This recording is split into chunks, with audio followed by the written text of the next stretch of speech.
Ethical and professional conduct in behavior analysts. Today we're going to continue talking about guidelines for responsible conduct for behavior analysts. Today we're going to focus on guidelines 5 and 6. 5 is the behavior analyst as the teacher and supervisor. And this section focuses on the ethics of behavior analysts when they're functioning as teachers, supervisors, trainers. Training others to carry out behavioral procedures is an essential part of behavior analysis because behaviors can occur at any time or any day, and it is not efficient for behavior analysts to be one-on-one with one client 24/7 a day. So that means we have to train others in collecting data, training others in implementing behavior support plans. This section focuses on the ethics of designing competent training programs. It also covers ethical standards for teachers and supervisors. The next guideline, guideline 6, focuses on what some call organizational psychology. Behavior analysts have been active in the workplace for decades. Aubrey Daniels, someone that Bailey and Birch refer to some of his work in Chapter 11, which you are reading this week, has done some very impressive work with helping employers have happier and more productive employees. However, I find that one of the most common ethical dilemmas that students or colleagues come to me with do revolve around conflicts with organizations. And anytime that you get involved with an organization, there's the possibility of an ethical dilemma because what that organization wants to do may violate the rights or integrity of some other people. So the guidelines in Guideline 6 addresses those issues today, and some of the things that you have to consider when you find yourself in a situation where an organization asks you to do something that may violate someone else's rights is the number one question is, who is the client?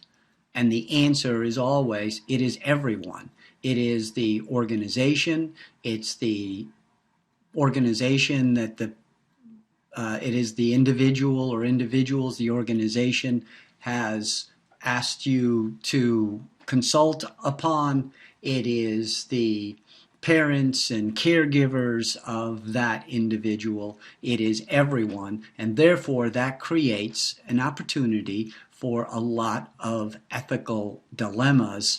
And the Bailey and Birch, I think, do a good job of talking about how you address those. And one of the ways that you have to is become very familiar with the guidelines, which we're doing now, and explain to all of those shareholders, your employer and the individuals that your employer wants you to work with, what exactly the guidelines say and what the guidelines allow you to do. So, this week, read chapters 10 and 11 of Bailey and Birch. Read guidelines 5 and 6 of the BACB guidelines for responsible conduct for behavior analysts. And this week's assignment is, again, to read the ethical scenario that I've included, indicate the relevant sections in the guidelines, so that would be from guideline 1 through guideline 6, the ones that we've read, and describe your ethical actions. This week, this is an interesting scenario, and it assumes that you are working for a special education, that you are working for a school district in the public schools. And a student in that public school, who, by the way, you are not familiar with, have not done any assessments on, their family is promoting a particular private school that they feel that that student needs to go to because they are not getting an adequate education in the public school. Your principal, the principal of the public school, who, by the way, is your boss, tells you that if this student does go to this private school, that additional cost to the school system is going to result in him needing to lay off a teacher, which you both know the school can ill afford to do. So the principal requests that you go do an evaluation immediately and collect some data that proves that this individual, this student, does not need to go to a private school. Unfortunately, this is a very common dilemma. Some of you may actually have encountered this, or you will encounter this kind of dilemma in the future. So, as usual,